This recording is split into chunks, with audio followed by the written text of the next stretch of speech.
Тез мышык түш көрсө эмне болот? Мышык, жылан, ит булардын бардыгы жиндерден табир болот. Ошон үчүн ишага карап туруп, Ихлас Фалак Насты окуп жатыңыз, 3 жолу дем салып, даарат менен жатыңыз өзүңүзгө шифтеп. Кызматка мындай күчтүүрөксүз да. Ошон үчүн кызмат кылсаңыз, итке кызмат кылып, бейишке кирген аяндар бар. Итке. Ит ыплас жаныбарлардан экинчи орунда турат чочкодон кийин.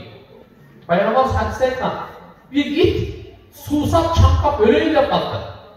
Тилин чыгарып өлөйүн деп калганда bir zınakor ayal, Bani İsrail'de zınakor ayal. Oşun itke karışma oldu. Karışına su alıp durup su vermedik. Allah Teala oşun anmalı, oşun boğur kendini canım, oşun kızmatı canım, gün ösün geçip beyişke girdizken. Aynen kaynını itemez. Kaynını oşun sizin büyüğünüzün apası. Çoğuytkon, törögön, östürgön, giyinken, Olsa oğurgan, kançalı tengerge жеткирген. Барды таяқын сізге өріп қойсанан, қызғанат та қайненде. Тартып алсам бұл жолы. Болмайды да. Ошон үчүн кызмат кылыш керек. Ошо кызмат кылганда, Кудай кааласа, соолукту ниет кылыңыз, Алланын ыраазычылыгын ниет кылыңыз.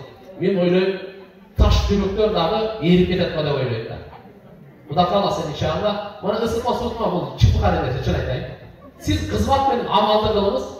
Бар орнuna келет. Biz өзүбүздө да оңдойбуз. Ана мындай дебейт. Бул мага эмне жакшылык кылды деп. Сиз айтыңыз, мен буга эмне жакшылык? Жакшылык кайтпаса, кыржалып болбоңуз. Өкүнбөңүз.